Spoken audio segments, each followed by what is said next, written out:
AI দিয়ে নিজের পাশে মেয়ে লাগিয়ে পিক বানিয়ে যারা সেই পিক সোশ্যাল মিডিয়াতে আপলোড করেন তাদের উদ্দেশ্যে বলে শুনেন, আপনারা কি এআই দিয়ে নিজের পাশে মেয়ে লাগিয়ে নিজেকে স্মার্ট প্রমাণ করতে চান, নাকি আপনাদেরকে যে বাস্তবে কোনো মেয়ে পাত্তা দেয় না তাই এআই সাহায্যে মেয়ে লাগিয়ে নিজেকে সান্ত্বনা দিতে চান? আমি বুঝলাম না ভাই, আপনারা কি বাস্তবে কোনো মেয়ে খুঁজে পান না, নাকি আপনাদের যোগ্যতা নাই?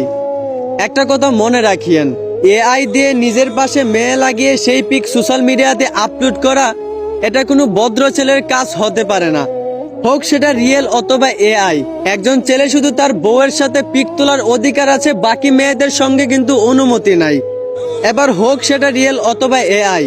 অতএব নিজের ফ্রেমে কোনো মেয়ে রেখে সেই পিক সোশ্যাল মিডিয়াতে আপলোড দিয়ে নিজেকে অভদ্র প্রমাণ করিয়েন না। আশা করি বুঝতে পারছেন। ধন্যবাদ।